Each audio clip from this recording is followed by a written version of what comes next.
Alright, hey everyone. This is a 2019 Genesis G90. And I am so enthusiastic about this car.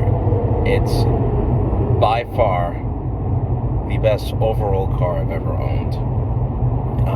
I truly mean that. It's spacious, it is comfortable, it is quiet. It is really quiet in here. Yeah, everything about this car just screams S-Class.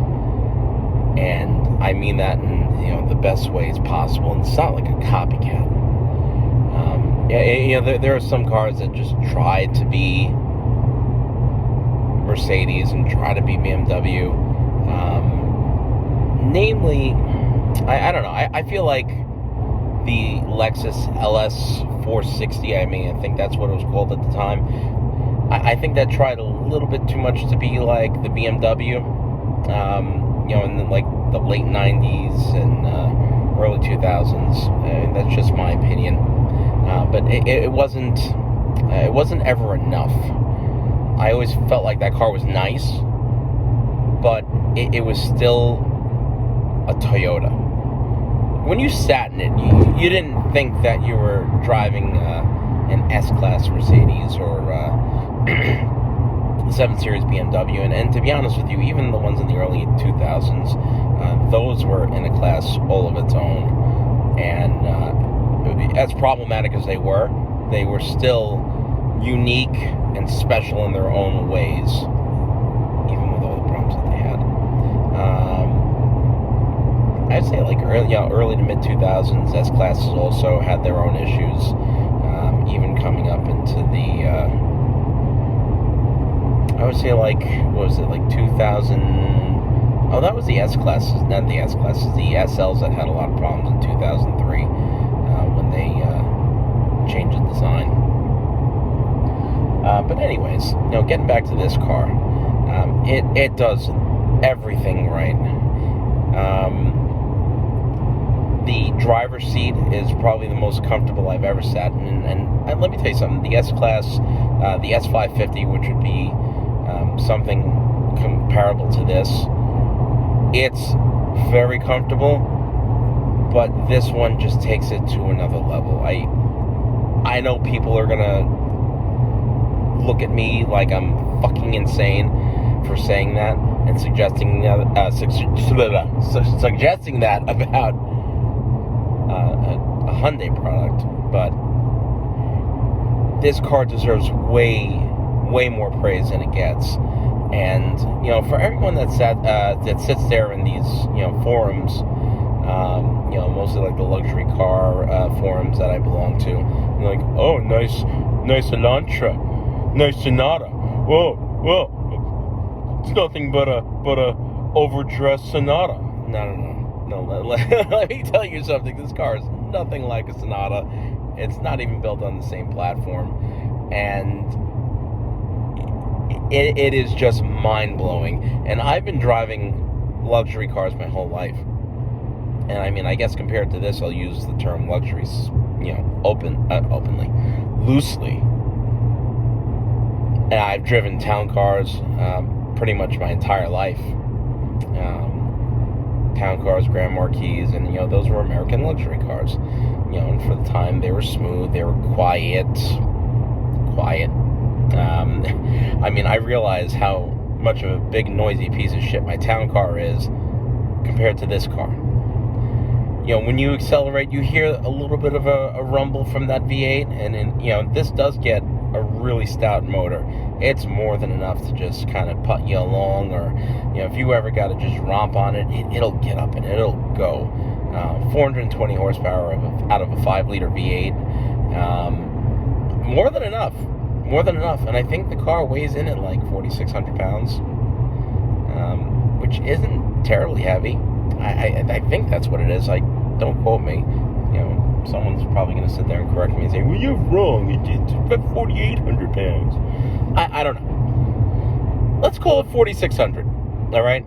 My town car, I think, weighed like 3,900 pounds, and I thought that was a heavy car. I guess it really isn't. Like all the insulation and sound deadening material that they use in this car is, probably what adds a lot to the weight. It's superb. It floats, it floats effortlessly down the road. Even when you're at speeds, well into the triple digits, it's cool, it's calm, it's collected. It knows exactly what it's doing and what it's there for. It just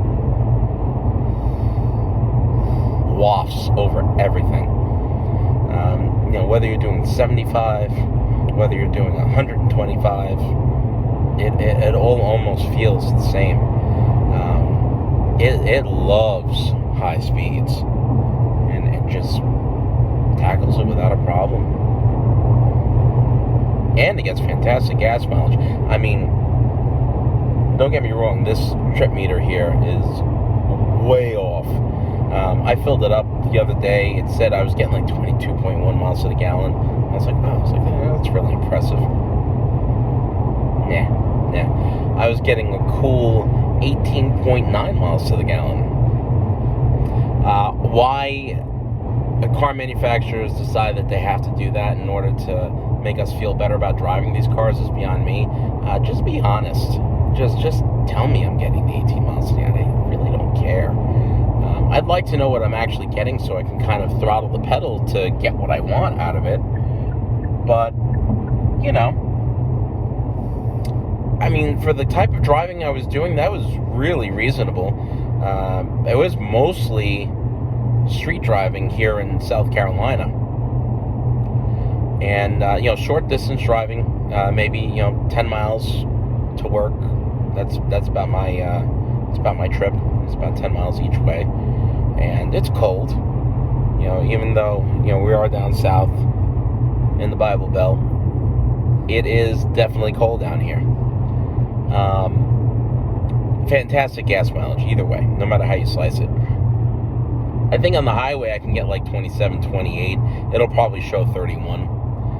But we're actually going on when I say we, me, I'm going on a trip right now up to North Carolina mountains and heading up to casino up there, so we can play some poker and throw some dice, maybe play some craps. And what better car to do it in than a Genesis G90? Really, there's really no better car. Look at that back seat, look at that view. I set the camera up. I'm using my phone right now. I set the camera up right in my my sunglass holder. So, you are getting a great view. I'd love to show you the rest of the car. If I figure out how to edit one day, I'll throw some pictures in and video of, what I'm talking about. All the, like this brushed aluminum finish here looks fantastic. There's wood grain and black, piano black finish all around, surrounding the climate controls and the vents. A gorgeous Genesis branded clock right in the middle, kind of like Mercedes does have on their car. I don't know the size of this radio, this screen, but it is not touch screen. And when I first got the car and I went to go press something on the screen, it kind of bothered me that it wasn't touch screen. But then as time went on, I realized that having this dial down here, mouse pad, if you, not mouse pad, but the dial, let's call it that, it is way more usable than me sitting here and reaching over and touching the screen while I'm driving. I think it's just way better to use this over touching the screen. And I got to be honest with you, I thought I would miss it, but I really don't. I really don't miss it at all. All the functions are here that I need, and they're easy to get to. The screen is very large and legible and brilliantly clear with its colors. The navigation is fantastic, although, the voice recognition is definitely not on par with my 21 Sonata or the newer models, because the 20 and better got an updated user interface and screen. It's actually touch screen in the 2020 G90. From 17 to 19, which is this body style, it did not have a touch screen. The Kia version, which is called K900, did have in its VIP package car a touchscreen navigation system with the Lexicon sound system. And let me tell you something, this Lexicon sound system is probably one of the best stereos I've ever heard in terms of sound quality. The volume is definitely there. It gets loud. It doesn't limit you once you get towards the limits of what it can do in terms of volume. It just keeps getting louder and louder and louder and louder. And like some sound systems, like Bose were, pretty, well known for that. Bose had the Alpine sound systems. They would kind of limit the volume once you hit a certain point. And this one doesn't do it. It just keeps getting louder and louder and louder. And it's a true 7.1 surround sound. And I mean that. It's not a simulated surround sound. It's a true 7.1 channel surround sound system. I actually learned that today. We were watching, I should say the kids were watching, you can see the DVDs are in the headrests. And the screens are quite nice. They're not, they have a matte finish to them. So, if you go to put your fingers on it, the fingerprints aren't terrible. The new ones at 2020 G90 has a shinier surface, kind of like, just like a regular touch screen. But I don't believe that the screens in the 2020 and better are touch screen. I still believe that they are controlled by the dial in the back, similar to what we have in the front, and the controls for the back are just astounding as well. Anyways, I lost my train of thought. I was, damn it, whatever. I'm not editing this, by the way. This is going to be, one and done. So whatever. Moving along. The sound system, that's what I was talking about, the sound system. The sound system is great. It does lack a little bit of bass. I would really like a little bit more depth in terms of the bass and the loudness of the bass. Strangely enough, though, like right now, I'm going up a hill. I know, a little ADD. I'm going up a really, really steep grade right now, and it downshifts effortlessly, and I don't have to put much force into getting this thing up this hill. It's pretty brutal. I mean, you can see in the rearview mirror, like how steep this hill is right now. But anyways, sound system perfect, virtually perfect. Getting back to that bass, the bass it does need a little bit more. It really does. It needs a little bit more bass, a little more depth to the bass. But as I was saying, when you go over to XM radio, for whatever reason, the bass is really punchy and deep. Don't know what happened on the Bluetooth side or even the radio, the regular AM/FM radio side, but when you go to the XM radio side, it is punchy and deep, the bass. I listen to like EDM and trance and stuff like that. It sounds fantastic. Even when you put rock in or hip hop, it separates everything perfectly. If you like, like 60s and 50s and 60s music that's been converted to stereo, and you can kind of hear everything that's going on, all the instruments playing. I like all genres of music. I love freestyle too. So I mean, if you like freestyle and you want to be able to hear everything, and some of those songs that if you have a great high quality CD, you'll love the sound system. When you're watching a movie, it does lack that bass. And I tell you the truth, I really wish that, especially when you're watching a DVD, that the bass was deep and hard hitting. But I mean, again, that's just my personal taste. But outside of that, sound quality is fantastic. Moving on to like the back seat, Like I said, you do have those two DVD TVs in the headrests. Well, not in the headrest, but they're mounted to the back seats of the backs of the seats. Those are fantastic. Reclining rear seats, both sides, heated and cooled rear seats as well, and all the controls for the front seat. If you wanted to move the front seat up, you could do that from the back seat as well. Lots of really cool touches there. They both have vanity mirrors, as you can see. I can't reach it. There I can. But anyways, vanity mirrors both sides, and they come on with like this really soft lighting, and it's not overly bright in your face. It's just perfect. Everything about this car is very well thought out and perfect. Soft touch materials everywhere.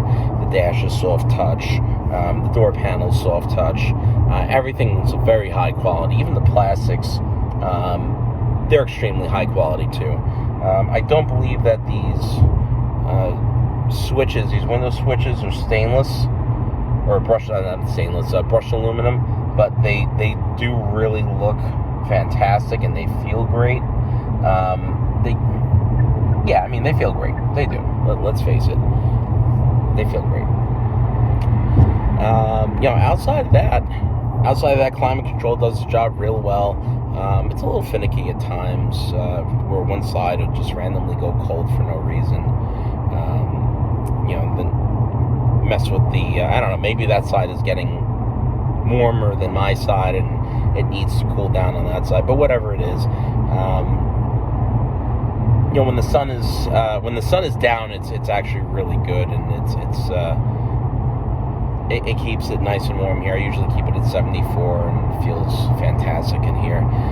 Also, when you're using the climate control on a cold day, it'll automatically defrost your front windshield.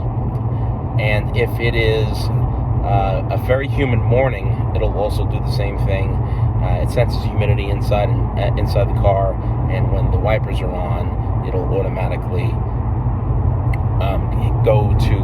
it'll deflect some of the air, redirect some of the air to the dash, so you can see where you're going. And also, you can see back there. I love those. I really love those. The sun blockers are on both rear windows and the little quarter window, and as you can see, the rear window as well. I love them, because you pull up next to somebody and you don't want to be seen. You just kind of roll that up, and it makes you feel important. But anyways, this video is definitely getting a little longer than I thought it would. we're at 18 minutes. Wow, I can't believe I've talked to myself for 18 minutes. But anyways, I'm going to try to attach some photos and video of what I'm talking about as I was going along. But Genesis, Hyundai, you really knocked it out of the park with this car, and I don't regret my decision to get this car at all. My first time driving it, I fell in love with it instantly, and I knew that was going to be the case. But anyways, listen, everyone, enjoy your day. It is almost New Year's already at 2023. 2022, going into 23 at least. And I hope everyone has a very productive New Year. Safe and happy, everyone. Have a wonderful day. Thank you for watching me ramble on about this amazing car for 20 minutes. Thanks. Take care. Bye.